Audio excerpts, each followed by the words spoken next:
They are supposed to be overseeing the Detroit Police Department, but too often their eyes have been closed. As the 7 investigators have revealed, commissioners missed a string of controversies involving officer misconduct. And now the board is under multiple investigations from Detroit's Inspector General and Internal Affairs. Well, tonight, 7 investigator Ross Jones reveals what's at stake when police oversight is out of sight. No one knows what the Board of Police Commissioners does. If you ever attend a meeting of the Board of Police Commissioners in Detroit, odds are good you'll find Minister Eric Blunt in the audience. He's attended almost every meeting since 2015. They are there to address police officer misconduct, and they are the front line. But in the fight to hold Detroit's troubled cops accountable, Blunt and many others believe this board is losing. Made up of 7 elected commissioners and 4 appointed by the mayor, the board meets weekly and is funded by taxpayers to the tune of almost $4 million a year. Are we getting $4 million worth of oversight? No. In the last 2 years, consider all the officer misconduct we found that the board didn't know about. Sergeant Stephen Koo, hit with 85 citizen complaints following repeated allegations of excessive force, repeated use of the N-word, and lying, all of it targeting people of color. Sergeant William Ziola racked up nearly 100 citizen complaints, 12 lawsuits, and nearly $800,000 in settlements. And at least a dozen officers found to have abused citizens, women, and even children who remained on the force. What grade would you give this board? Probably about a D. Commissioner Ricardo Moore is in his 2nd term on the board. We're majoring in the minors. You're missing the big stuff. We're missing the big stuff. And yet, if you attend a meeting of the board... Please be quiet. Mr. Chair, I'm going to ask you to please Chair, be quiet. We are not I'm going to ask you one more time to please be quiet. There's a good chance you'll find commissioners fighting with each other. Let's take a 5-minute recess. It was a negotiation. Let's take a 5-minute recess. Let's regroup. Let's get... 5 minutes. No, we need to regroup. I'm not attacking Wait, you personally, Commissioner. Jim, and I don't appreciate your personal attack. That citizen who comes to a meeting for the first time and sees this type of chaos, they say that's why Detroit is dangerous, because of the board.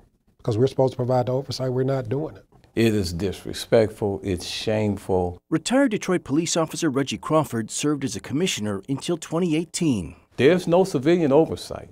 It's out of sight. They're not standing up for the community. The board also writes and approves policy governing how DPD uses technology like its controversial facial recognition program. But at a meeting last month, one commissioner was unaware a policy was already in place. When should we look forward to policy coming out of DPD? This honorable body has already approved that policy. When did we do? Oh, we need to look at it again.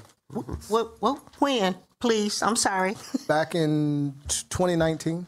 This board is a joke. No commissioner on the board today has served longer than Willie Burton. He is also the commission's loudest voice. I think the board wastes a lot of time, and we need to be focusing on officers' misconduct. But just last month, it was the board who unanimously promoted Officer Lemuel Sims, accused by 3 different women of domestic violence.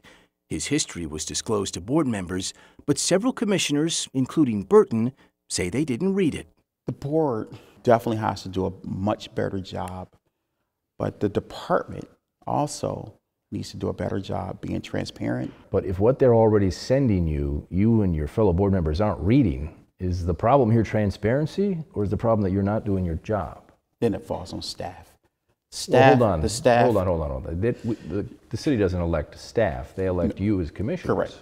But we have staff that have not been evaluated. You need oversight over the oversight in Detroit now. The individuals that are sitting there, no one in the community has any confidence in these individuals. And yet, Minister Blunt won't turn his back on this commission.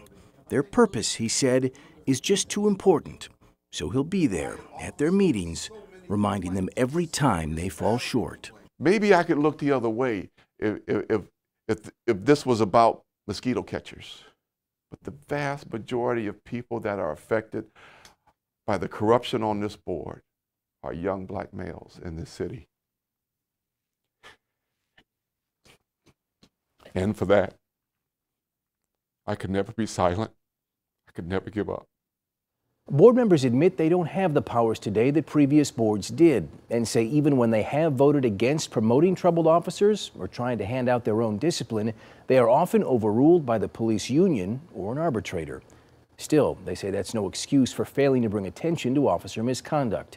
We should point out we did ask repeatedly to speak with the chair of the commission for this story, Brian Ferguson, but he did not return our calls. I'm Ross Jones, 7 Action News. All right, Ross, good work as always. Hopefully change will come.